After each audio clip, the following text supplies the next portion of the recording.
Hello friends, কোণে দেখা আলো সিরিয়ালে সবাইকে স্বাগত। লাজু আসলে এই বাড়িতে অনুভবের বউ হয়ে থাকতে চায়। হ্যাঁ বন্ধুরা, কোণে দেখা আলো এপিসোডে আগামী পর্বে আপনারা এমনটাই দেখতে চলেছেন। কোণে দেখা আলো এপিসোডে অনুভব লাজুকে নিয়ে তার বাড়িতে চলে যায় ফিরিয়ে দেওয়ার জন্য, কিন্তু লাজুর বাবা মা তাকে কোনোভাবেই বাড়িতে ঢুকতে দেবে না। তারা তাকে অনুভবের সাথে আবার ফিরিয়ে দেয়। তখন অনুভব বাধ্য হয়ে আবার লাজুকে বাড়িতে ফিরিয়ে আনে।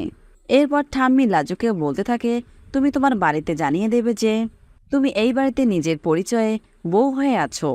আর এই কথাটা শোনা মাত্রই অনুভবের মা চেঁচিয়ে বলে, না, কিছুতেই না। ও যদি এই বাড়িতে থাকতে চায় তাহলে কাজের মেয়ে হিসেবে থাকবে, বউ হিসেবে নয়।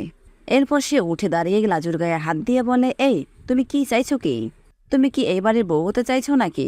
তোমার সাহস তো কম নয়, তুমি আমাদের বাড়ির ছেলের বউ হতে চাইছো? তখন লাজু বলে উঠে, আমি সে কথা তো বলিনি গো, আপনারা আমাকে এই বাড়িতে ফিরিয়ে না নিয়ে আসলেই পারতেন।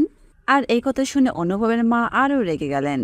তো বন্ধুরা, আজ তাহলে এ পর্যন্তই। পরবর্তী ভিডিওগুলো পেতে আমাদের টলি স্টোরি টাইম চ্যানেলে চোখ রাখুন, আর আপনাদের সুন্দর মতামত আমাদের কমেন্ট বক্সে কমেন্ট করে জানাবেন।